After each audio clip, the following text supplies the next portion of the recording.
د الم نشرح مبارکه سوره چې د قرآن عظیم الشان 94 سوره ده په مکې معظمه کې را نازله شوې ده. اته مبارک آیاتونه لري. تلاوت او پښتو ترجمه یې له لومړي آیت څخه اورئ. بسم الله الرحمن الرحیم. د الله په نوم چې ډیر زیات مهربان پورا رحم لرونکی دی. ألم نشرح لك صدرك ووضعنا عنك وزرك الذي أنقض ظهرك ورفعنا لك ذكرك. ای پیغمبره، آیا موږ ستا سینه ستا لپاره پراخه نه کړه او له تا څخه مو هغه پیټه ښکته کړ چې ستا ملا یې کږه کړې وه او ستا په خاطر مو ستا د یادېدو آوازه لوړه کړه. فإن مع العسر يسرا إن مع العسر يسرا. نو حقیقت دا دی چې له هرې تنګسي سره پراختیا هم ده. بېشکه له هرې تنګسي سره پراختیا هم ده. فإذا فرغت فانصب وإلى ربك فارغب. نو چې کله ته اوزګار یې نو په عبادت کې تکلیف باسه او د خپل پروردګار لوري ته په مینه مخه کوه.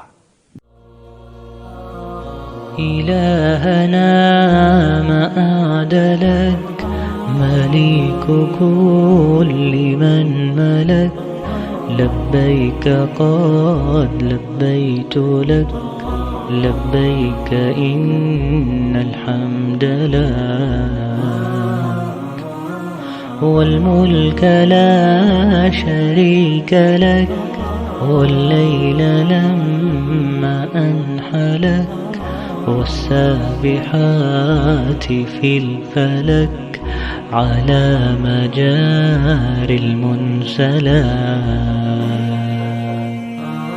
إلهنا ما أعدلك مليك كل من ملك لبيك قد لبيت لك لبيك إن الحمد لك والملك لا شريك لك والليل لما أنحلك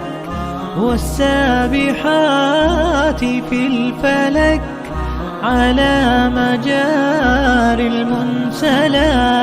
المنسلات.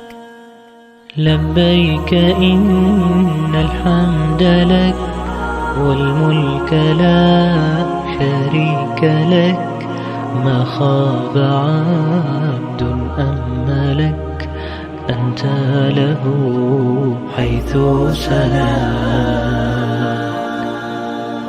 لولاك يا ربي هلك كل نبي وملك وكل من أهل لك سباح أو لبى فلاك.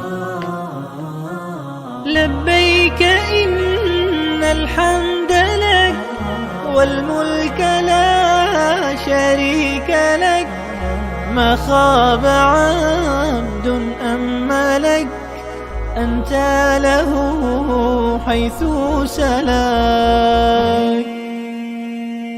لولاك يا ربي هلاك كل نبي وملك. هذا ومن آياته تلك التي حملت بلا رجل